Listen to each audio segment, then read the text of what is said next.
Assalamualaikum warahmatullahi wabarakatuh. Pada kesempatan kali ini saya akan presentasikan yakni logika pemecahan masalah dan sistem pemrograman. Kita masuk dalam pokok pembahasan. 1. Pengertian algoritma dan pemrograman. Yang kedua, definisi algoritma. Yang ketiga, algoritma. Yang ketiga, notasi algoritma independen terhadap bahasa pemrograman dan mesin komputer. Yang kelima, pemrograman prosedural, aturan penulisan algoritma. A. Pengertian algoritma dan pemrograman.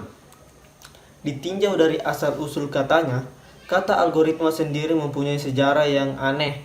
Orang hanya menemukan kata algoris yang berarti proses menghitung dengan angka Arab. Anda dikatakan algoris jika Anda menghitung menggunakan angka Arab. Bahasa pemrograman merupakan notasi yang dipergunakan untuk mendeskripsikan proses komputasi dalam format yang dapat dibaca oleh komputer dan manusia. B. Definisi algoritma. Algoritma adalah urutan langkah-langkah logis penyelesaian masalah yang disusun secara sistematis dan logis. Kata logis merupakan kata kunci dalam algoritma. 1. Algoritma merupakan jantung ilmu informatika. Algoritma adalah jantung ilmu komputer atau informatika. Banyak cabang ilmu komputer yang diacu dalam terminologi algoritma, namun jangan beranggapan algoritma selalu identik dengan ilmu komputer saja. Dalam kehidupan sehari-hari pun banyak terdapat proses yang dinyatakan dalam suatu algoritma. 2. Mekanisme pelaksanaan algoritma oleh pemproses. Komputer hanyalah salah satu pemproses. Agar dapat dilaksanakan oleh komputer, algoritma harus ditulis dalam notasi bahasa pemrograman sehingga dinamakan program. 3. Belajar memprogram dan belajar bahasa pemrograman. Belajar memprogram tidak sama dengan belajar bahasa pemrograman. 4. Belajar memprogram. Belajar bahasa pemrograman. B. Belajar memprogram. Belajar tentang strategi pemecahan masalah, metodologi, dan sistematika pemecahan masalah, kemudian menuliskannya dalam notasi yang disepakati bersama. C. Belajar memprogram bersifat pemahaman persoalan analisis dan sintesis. D. Belajar memprogram titik berat designer program. 5. Belajar bahasa pemrograman. Belajar bahasa pemrograman, belajar memakai suatu bahasa pemrograman, aturan sintaks, tata cara untuk memanfaatkan instruksi yang spesifik untuk setiap bahasa. 6. Produk yang dihasilkan pemrograman. Yang pertama, program dengan rancangan yang baik, metodologis, sistematis, dapat dieksekusi oleh mesin, dapat berfungsi dengan benar, sanggup melayani segala kemungkinan masukan, disertai dokumentasi. Belajar memprogram titik berat designer program. Lanjut. C. Algoritma. 1. Aksi kejadian yang terjadi pada selang waktu terbatas dimulai saat T0 dan berakhir pada saat T1.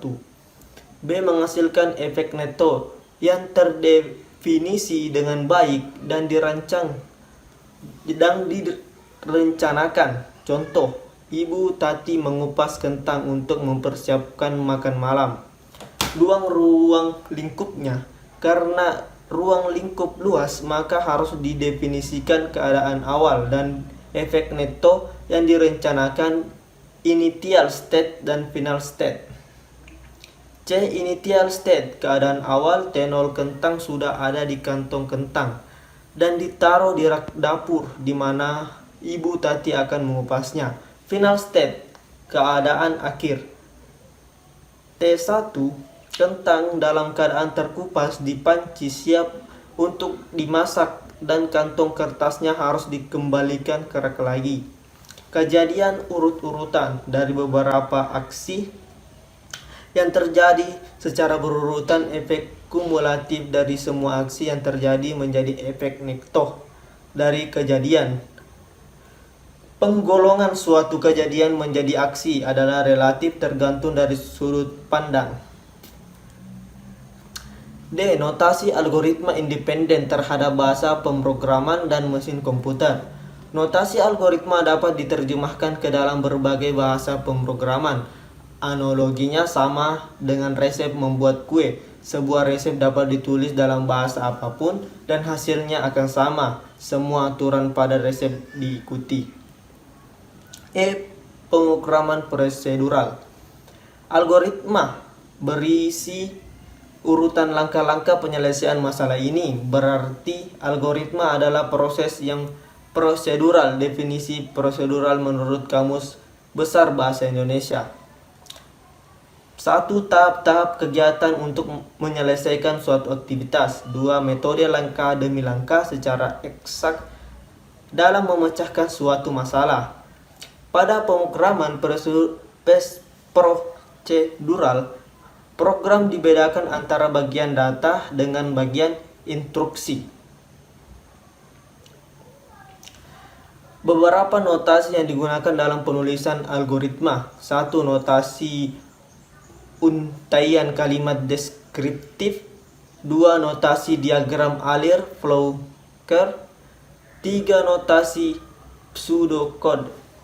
F. Aturan penulisan algoritma. Algoritma berisi langkah-langkah penyelesaian masalah. Langkah-langkah tersebut dapat ditulis dalam notasi apapun, asalkan mudah dibaca dan dimengerti, karena memang tidak ada notasi baku dalam penulisan algoritma. 1. Penulisan algoritma. Setiap algoritma akan selalu terdiri dari 3 bagian, yaitu A. Judul header, B. Kamus, C. Algoritma. Pada setiap bagian tersebut, apabila akan dituliskan komentar mengenai setiap bagian tersebut, dituliskan di antara tanda kurung kurawa contoh komentar. Notasi algoritmis yang dituliskan di antara tanda ini tidak akan dieksekusi oleh program. Kamus deklarasi.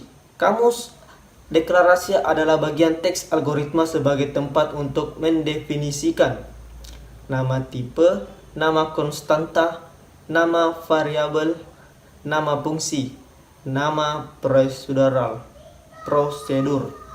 Semua nama tersebut baru dapat dipakai di dalam algoritma jika telah didefinisikan terlebih dahulu di dalam kamus. Penulisan sekumpulan nama dalam kamus sebaiknya dikelompokkan menurut jenis nama tersebut. Lanjut, algoritma deskripsi adalah bagian inti dari suatu algoritma yang berisi instruksi atau pemanggilan aksi yang telah didefinisikan. Komponen teks algoritma dalam pemrograman prosedural dapat berupa instruksi dasar seperti input-output assessment, sequence runtutan, analisa kasus, perulangan. Setiap langkah algoritma dibaca dari atas ke bawah. Urutan deskripsi penulisan penentuan urutan langkah pelaksanaan pemerintah. Mungkin cukup sekian video kali ini. Assalamualaikum warahmatullahi wabarakatuh.